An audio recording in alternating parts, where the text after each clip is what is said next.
Hello दोस्तों, स्वागत है आपका हमारे YouTube channel top study NXT में फिर से एक और नई वीडियो के साथ। तो दोस्तों, आपने थंबनेल देख लिया होगा कि वीडियो किससे संबंधित है। दोस्तों, ये वीडियो सामान्य ज्ञान के टॉप 15 क्वेश्चन हैं जो आपके सभी परीक्षाओं के लिए काफ़ी इम्पोर्टेंट होने वाले हैं, जो बार बार परीक्षा में पूछे भी जाते हैं। तो इन क्वेश्चनों को आप ध्यान से देख लेना। वीडियो ज़्यादा बड़ा नहीं है, आप आराम से देख लोगे। तो चलिए आज की वीडियो स्टार्ट करते हैं। तो आज का आपका पहला प्रश्न है, राम मंदिर किसने तुड़वाया। तो जो राम मंदिर है जो अभी नया बनवाया गया 2024 में नरेंद्र मोदी द्वारा, तो ये पहले किस शासक ने तुड़वा दिया था। तो इसका ऑप्शन ए आपका अकबर, ऑप्शन बी है बाबर। तो दोस्तों, मैं आपको बिना ऑप्शन ही के बता देता हूँ कि इसका राइट आंसर है आपका ऑप्शन बी, बाबर है। उसी ने पहले राम मंदिर को तुड़वा दिया था और उसी स्थान पर अभी 2024 में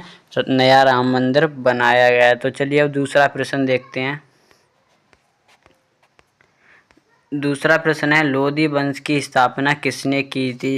जो लोधी वंश था उसकी स्थापना किसने की थी या उसका संस्थापक कौन था। तो इसके ऑप्शन ए, चलो बिना ऑप्शन के बता देता हूँ। तो इसका राइट आंसर है आपका ऑप्शन सी, बहलोल लोधी था। उसी ने लोधी वंश की स्थापना की थी या वही लोधी वंश का संस्थापक था। अब चलिए नेक्स्ट प्रश्न देखते हैं। तीसरा प्रश्न क्या है, भारत के पहले गृह मंत्री कौन थे। जो भारत में पहले गृह मंत्री कौन बना था। तो अभी आपको पता है कि वर्तमान में गृह मंत्री कौन है, अमित शाह। तो भारत के पहले गृह मंत्री कौन थे, वल्लभ भाई पटेल। सरदार वल्लभ भाई पटेल थे, वही भारत के पहले गृह मंत्री थे। और डॉक्टर राजेंद्र प्रसाद हैं, वो भारत के पहले राष्ट्रपति थे। अब चलिए नेक्स्ट प्रश्न देखते हैं। चौथा प्रश्न क्या है।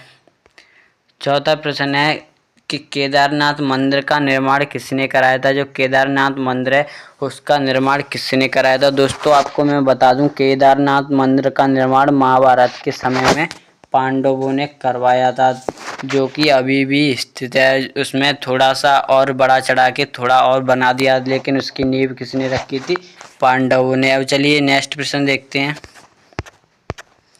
नेक्स्ट प्रश्न है, ताजमहल का निर्माण कब हुआ था। जो आगरा में ताजमहल है, जो किसने बनवाया था, शाहजहां ने मुमताज की याद में। वो उसका निर्माण कब हुआ था। तो इसका राइट आंसर है आपका ऑप्शन डी, 1632 है। उसी में सन 1632 में ही ताजमहल का निर्माण हुआ था। चलिए नेक्स्ट प्रश्न देखते हैं।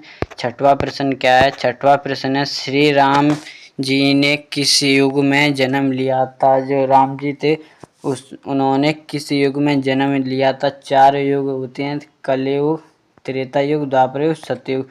तो भगवान राम ने कौन से युग में जन्म लिया था। तो इसका राइट आंसर है त्रेता युग है, उसमें भगवान श्री राम ने जन्म लिया था। सबसे पहले क्या आता है, सतयुग। सतयुग के बाद त्रेता युग, फिर द्वापर युग, फिर आता है कलयुग, जो अभी चल रहा है। चलिए सातवां प्रश्न देखते हैं। सातवां प्रश्न क्या है।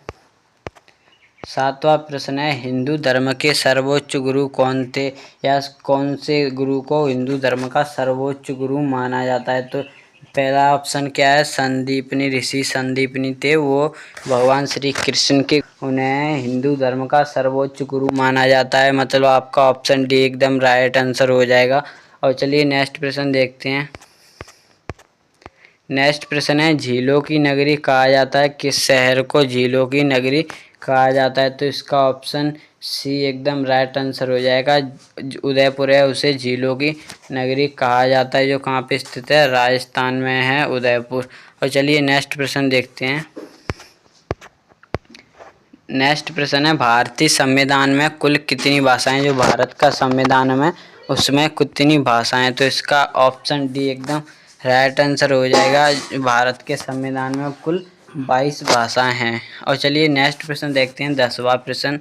10वां प्रश्न क्या है, गंगा का उद्गम कहाँ से होता है। जो भारत की पवित्र नदी है गंगा, माँ गंगा है, उसका उद्गम कहाँ से होता है। तो इसका ऑप्शन सी एकदम राइट आंसर हो जाएगा, गंगोत्री है, वहीं से गंगा का उद्गम होता है। और चलिए 11वां प्रश्न देखते हैं। 11वां प्रश्न क्या है। तो 11वां प्रश्न क्या है। 11वां प्रश्न है, बॉलीवुड में शहंशाह किसे कहा जाता है। जो बॉलीवुड के अभिनेता हैं भारत के, तो उनमें से किस अभिनेता को शहंशाह कहा जाता है? तो इसका ऑप्शन बी एकदम राइट आंसर हो जाएगा दोस्तों। अमिताभ बच्चन है, उन्हें ही बॉलीवुड का शहंशाह कहा जाता है। चलिए 12वां प्रश्न देखते हैं। 12वां प्रश्न क्या है? 12वां प्रश्न है, देश में आपातकाल किसने लगाया था? देश मतलब भारत में आपातकाल किसने लगाया था? शायद ये अभी एक बार ही लगा है भारत में आपातकाल, तो ये तो मुझे पता नहीं ये होता क्या है, लेकिन ये लॉकडाउन और कर्फ्यू जैसा ही कुछ होता है। तो ये किसने लगाया था? तो इसका ऑप्शन एकदम राइट आंसर हो जाएगा। इंदिरा गांधी हैं, जो कि भारत की प्रथम महिला प्रधानमंत्री थी। उन्होंने ही भारत में आपातकाल लगाया था। और चलिए नेक्स्ट प्रश्न देखते हैं। 13वां प्रश्न क्या है? 13वां प्रश्न है, सिखों के अंतिम गुरु कौन थे, या कौन से गुरु सिखों के अंतिम गुरु थे? सिख धर्म के अंतिम गुरु कौन से थे? तो इसका ऑप्शन डी एकदम राइट आंसर हो जाएगा। गुरु गोविंद सिंह हैं, वही सिखों के अंतिम गुरु थे। और पहले गुरु कौन थे? तो पहले गुरु थे गुरु नानक देव। गुरु नानक देव सिख धर्म के प्रथम गुरु थे। अब चलिए नेक्स्ट प्रश्न देखते हैं। 14वां प्रश्न क्या है? 14वां प्रश्न है, भारत के अंतिम हिंदू राजा कौन थे? तो भारत में ये जो हिंदू राजा थे, उनमें से कौन से हिंदू राजा भारत के अंतिम हिंदू राजा थे? तो इसका राइट आंसर है पृथ्वीराज चौहान थे, वही भारत के अंतिम हिंदू राजा थे। और चलिए लास्ट और 15वां प्रश्न देखते हैं। लास्ट और 15वां प्रश्न है, मुगल वंश के सबसे प्रसिद्ध राजा या शासक कौन थे? जो मुगल वंश था, उनमें से सबसे कौन सा राजा सबसे ज़्यादा प्रसिद्ध था? तो इसका ऑप्शन डी एकदम राइट आंसर हो जाएगा। अकबर थे, वही भारत जो मुगल वंश के सबसे प्रसिद्ध राजा थे। तो दोस्तों यही आपके इस वीडियो का लास्ट क्वेश्चन था। आई होप आपको ये वीडियो काफ़ी अच्छी लगी होगी। अगर आप इसी तरह की और इंटरेस्टिंग वीडियो देखना चाहते हो तो हमारे चैनल को ज़रूर सब्सक्राइब कर लेना दोस्तों। सब्सक्राइब करने में आपका कुछ नहीं जाता, तो प्लीज़ चैनल को ज़रूर सब्सक्राइब कर लेना। तो चलिए मिलते हैं इसी तरह की और नई वीडियो के साथ। तो जय हिंद, जय भारत।